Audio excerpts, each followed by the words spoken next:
So one of the things that so many of us need to face at some point in our life is called the long dark night of the soul. And although we say the long dark night of the soul, often we have more than one. This is when life seems to turn into a bit of a crisis, when we're really facing our shadow. Sometimes everything externally kind of collapses, a divorce, end of a job. But really where we feel it is an internal impact of like questioning everything in life can be really a big challenge, but many people will tell you it's the turning point in their path of growth. So today I'm going to be talking with Taki'h from Nikkila Temple in Finland, and she's going to be sharing with me how to navigate the long dark night of the soul. So let's welcome her in. Hello.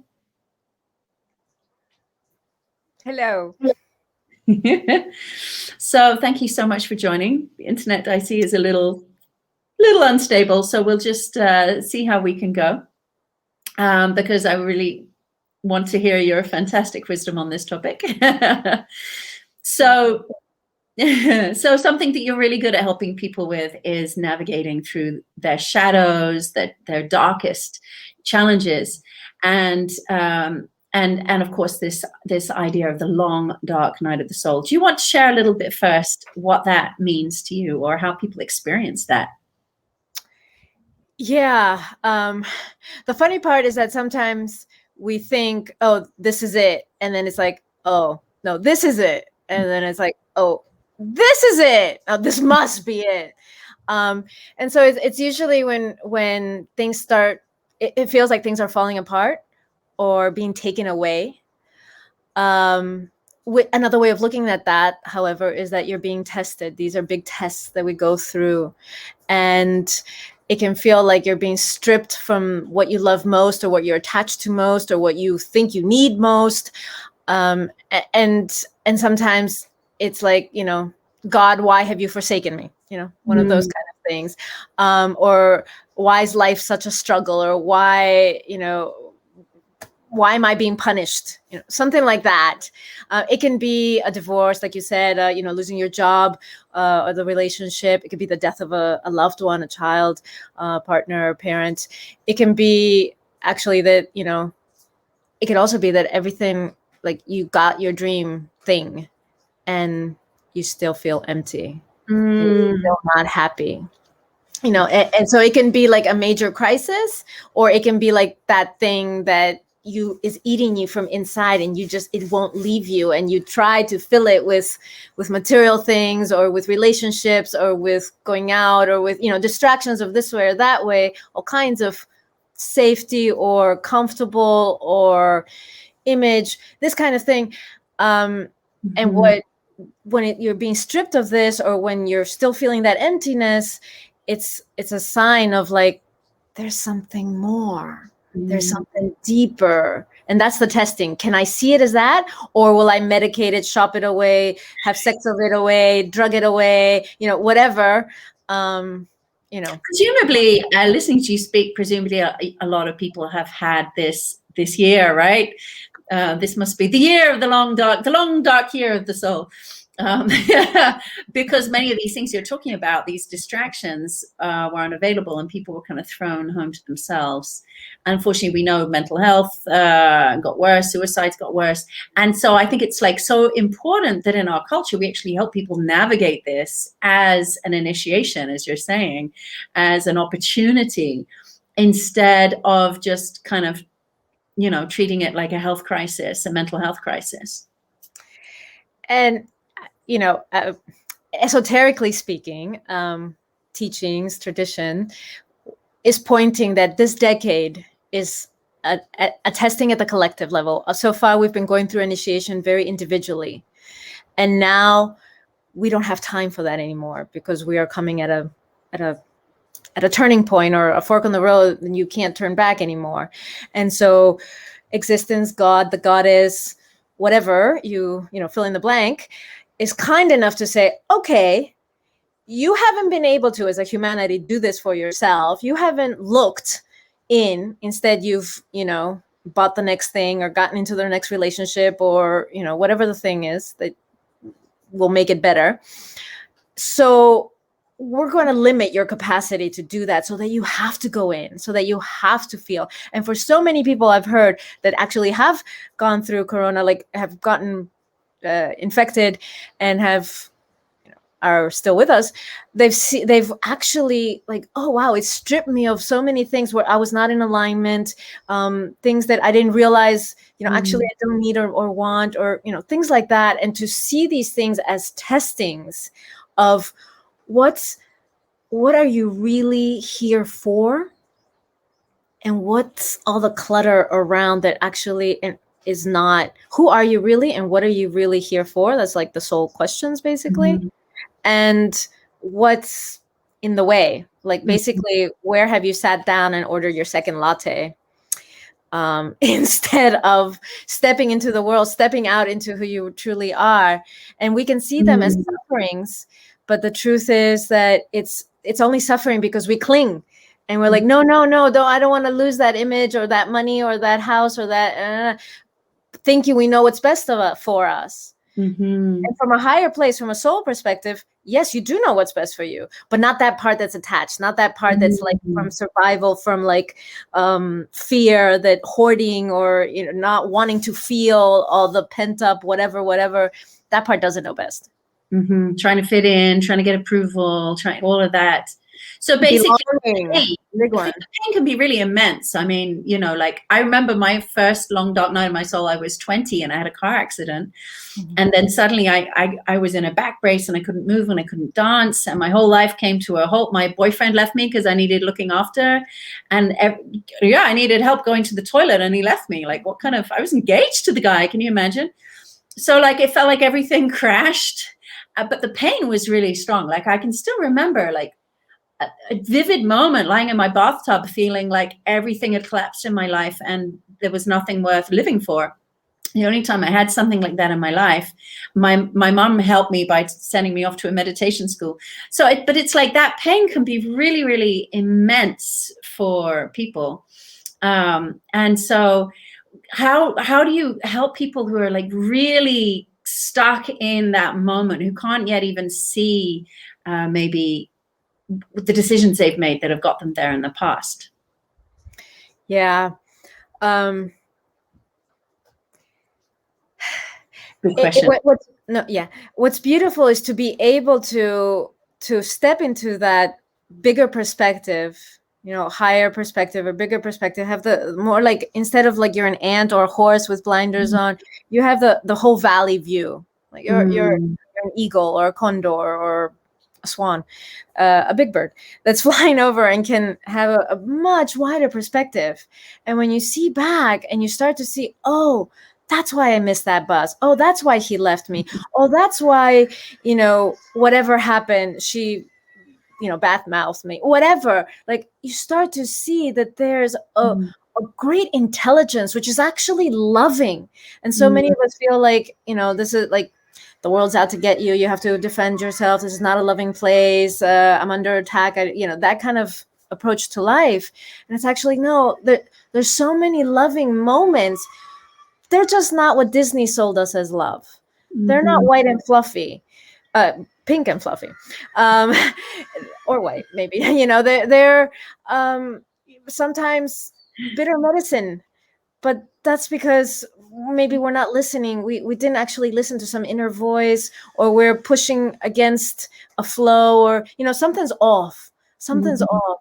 And for example, I can look back and say, yeah, when I was sexually abused, or when my father did leave our home when I was 1, or when I dropped out of school when I was 11 and my mother put me in a psychiatric institute, I can see now as a 45-year-old how the trajectory from when I was conceived till now, like even though those moments were so painful, devastating, people would call it a victim or, all kinds of things.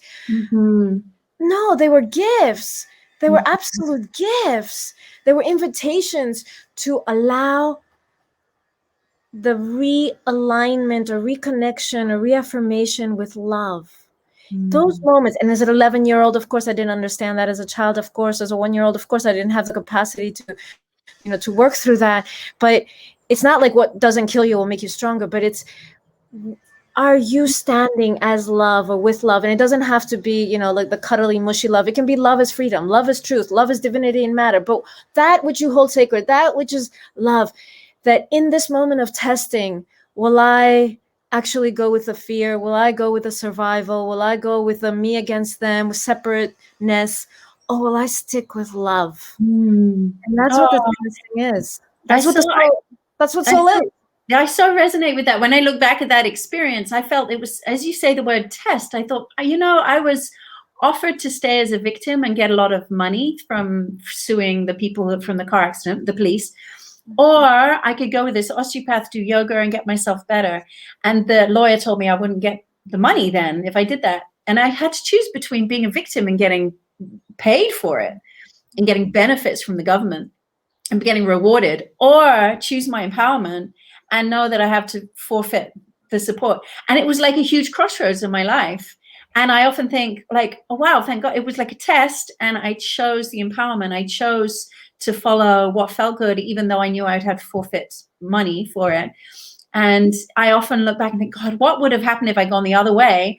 Would I still be a victim? Would I still be in that back brace? Would I still be on benefits? You know, maybe I would be. And so that when I hear you talk about test, it's like I can totally see it now with hindsight. And maybe we can't always see it in the moment, but then, like as you're saying, we need to have some faith, some trust. That I love that idea of the bigger perspective to get out of being totally entangled in our pain, to just see what's going on a bigger level. Yeah, it's like a muscle you need to exercise. There is, in the beginning, it rides on faith and trust that, you know, that I'm not bypassing, I'm not whitewashing, I'm actually stepping into it. Yeah. I'm actually stepping into the eye of the storm, and I'm going to sit with this. I'm going to feel this. I'm going to go through it. I'm going to, I'm going to empower myself, right? So it's not bypassing at all, but it does require some faith and trust that, okay, there is a bigger picture. There's a higher reason for these things happening, that I'm not actually a victim of circumstance and the world is out to get me. So yeah, you gotta, that's the beginning. But then afterwards, it's like going to the gym where you're exercising a muscle, and it's like, it starts to become like, oh, a test. Oh, this is, look what just happened. I see you. I'm not so blind anymore. You're not catching me by surprise anymore. So it starts to become a way of living. And the soul initiation is when we are exactly what you said, when we're willing to let go of that safety blanket. And whatever your version of safety blanket is, it might be a relationship, it might be money, it might be status, it might, whatever, fill in the blanks. Let go of the safety blanket and trust in love with a capital L. You are that, and this is that. And to step into that and to stand, the tornado will keep going. And then when you stand long enough, it's like when the sky clears, which is what just happened here, because there was a rainstorm and now it's all nice and sunny. The testing it's like, oh, okay, she passed. All right, she's done with that. She's not hooked like that anymore. And maybe there's other tests. And when it is the valley, it's known as the valley before you come out. And that's when it's the hardest, and it's really like just so. And then when you come on the other side, yes, still things will happen. Emotions, grief, distress, triggers, but you're not thrown across the room like a wet towel. You know, you're not thrown down, knocked down like a tree that bends from a strong wind or a lightning strike anymore. You can weather the storm, because it's like, yeah. Yeah, okay. I didn't pass the test last time. I thought I did, but here we are again. Let's go. That's such a good shadow work it for me, right? Yeah. And that's what I'm inviting people to do, because in order to know yourself as love, you got to look at everything that doesn't believe it is. You got to look at everything that resists being loved, standing as love, and recognizing love all around you. And there's no way around it. There's no shortcut around it. And it's going to keep coming. It's like someone gave me the metaphor once of going out in a big storm and having an umbrella, trying to defend against it, and the umbrella goes inside out, and eventually you just got to put it down and let it rain on you, let it do its thing, let it That's a wash great analogy. That's great. naked, and then eventually you go out, run naked, and dance in the storm. And dance, I mean, and enjoy the bathing and become one with the rain. And this is because this is another aspect of it, the death part, that you know, it's like you're protecting yourself, and it's like you gotta let go, and that feels like death of the image, of the relationship, of the money, of the whatever attachment it is, Of whatever who you think you are at that moment, actually, right? Yeah, Because yeah, you've had protection so long, you start to think that's who you are. yeah, your identity. Yeah, identity. You got to let that go, and it comes in bits. That universe, God is very kind. It doesn't come all in one. You know, that's why you have bits and bits, and it's like, oh, this is it. This is it. So it comes in bits. Thank God, because otherwise we would probably break. And then you emerge from that as who you truly are. You emerge with that free. You emerge from that in truth, and for that, a lot has to die.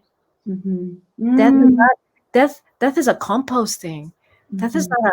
It's not a bad thing. It's not a punishment, nor is it evil, nor is it a dead end. Like, you know, Christianity kind of has given us that legacy for those who have been raised around Christianity. But it's a composting. It's like those parts that were eagerly, you know, it's like, oh, that what I just shared about, you know, the sexual abuse, the drugs, the psychiatric ward, all this stuff, you know, and this was before the age of 12. I can look at that and it's total fertile soil in my soul. That's the compost. That's the compost. I think this is so great, because I think also we're raised with this idea that healing is fixing and getting rid of pain, right? I mean, we have painkillers and you know, we have a whole culture around painkilling and getting rid of. And so then we start approaching all our healing as, how do I get rid of this awful feeling? How do I get rid of it? Instead of like, you know, how do I work with this to yield the compost from my soul and to grow and to learn my life lessons and help parts of me die that are not serving me and holding me back from my highest potential? You know, it's such a turnaround, a reconceptualization of pain as well, and of healing. Absolutely. That pain is a teacher. That pain, not in a way of like, I must suffer through life, because then, you know, that's kind of like the other extreme, but of that pain is actually a part of me that just needs to come back to love, and not in a bypassing kind of way, but actually by going into it. And then it doesn't, right through it. And then it doesn't have any power. It doesn't have the same power over you. Yeah. That's freedom. This is so wonderful. So in the Tantric Healing Symposium, maybe just share a little bit. You're going to help people to navigate through the Shadowlands a little? Yeah, well, exactly what we've been talking about. We'll go through, and I'll support you to look back and, you know, take more the perspective of the condor instead of the ant in your life, and also look at some of your own shadows that are active right now, that are holding you back right now.